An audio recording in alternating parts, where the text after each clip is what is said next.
ستار یعقوبي صاحب ته پاس کوم چې راشي او د خپلو خیالاتو اظهار په مختصر وکړي. ګرم ستار یعقوبي. بسم الله الرحمن الرحیم. ډېره زیاته د خوشحالۍ خبره چې د بخاري صاحب او د پنجګل صاحب په درناوي کې پروګرام دی.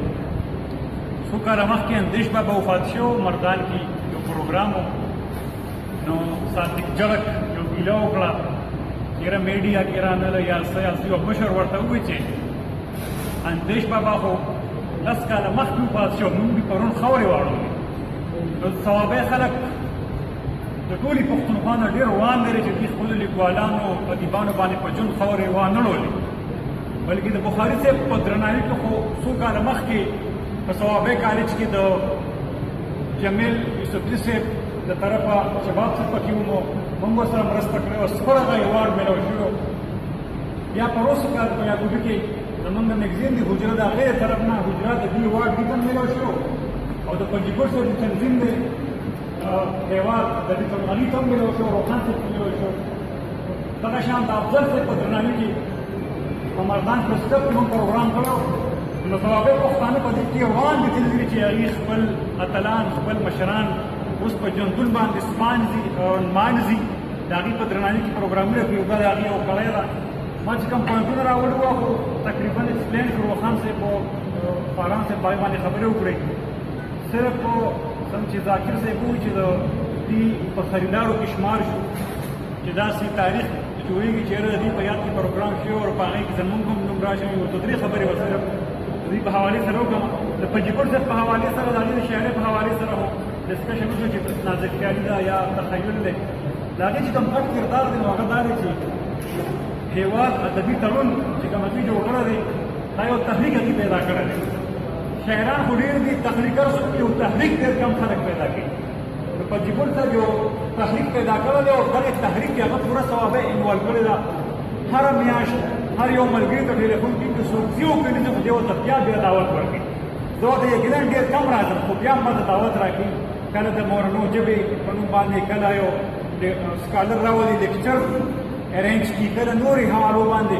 نو د هغې ټول نه غټ کنټریبیوشن دا دی چې یو تحریک پیدا کړی د هېواد ادبي تړون په نوم باندې. دا د هغې ډېر لوی کنټریبیوشن دی. دغه شان یار حسین کې یعقوبي کې چې مونږ کومه مشاعره کړې ده نو دې ورته راځي او په خپل ترنم باندې خلک مانځي. بخاري صاحب په حوالې سره خبرې وشوې.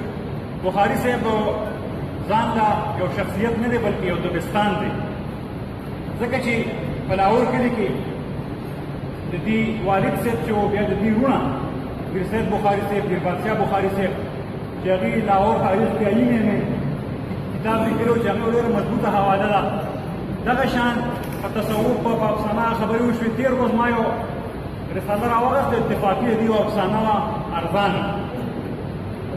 څنګه چې دې خبره وکړه هغه سسپنس پکې چې یاره د ټولو نه ارزان شي په دنیا کې څه دی، څوک وایي مالګه ده، څوک وایي څه دی، څوک وایي څه دی. خبره را روانه وي، اخري جمله کې د هغې جواب میلاو شي په سالمه دنیا کې د ټولو نه ارزان شي د مسلمان وینه ده. نو ډېره ښایسته افسانې لیکي. تاسو ته به شاید ډېرو کمو خلکو ته دا پته وي چې افضل صاحب ماسټر شیر افضل صاحب چې نن ماسټر شیر افضل دی دا هم د بخاري صاحب د دغې دبستان برکت دی. دې چې کله پي ټي سي استاد شي افضل صاحب نو د دې په کلي کې دې میشته و، هغه وخت کې د تګ راتګ لارې نه وي، په سایکل به تله او تپس به کلي ته ته. نو د دې لایبررۍ نه به استفاده کوله او د دې والد صاحب سره به ناست و.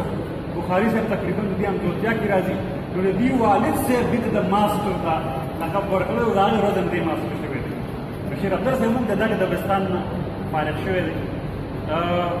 خبرې خو ډېرې زیاتې دي او ملګري هم پاتې دي او زه چونکې د دې صوابۍ یم میزبان یم نو بس خپلې خبرې د افضل صاحب په دې شعرونو باندې ختمومه چې دا اکثر زه هر ځای وایم چې د استاد پوخ سبق یو نظم دې لیکلی او د هغې دا 2 شعرونه دا وایم چې دا نه چې صرف دا نه چې تش د کتابونه د بستو ښایم، دا نه چې تش د کتابونه د بستو ښایم، راځه چې لیک درته د زړونو په تختو وښایم.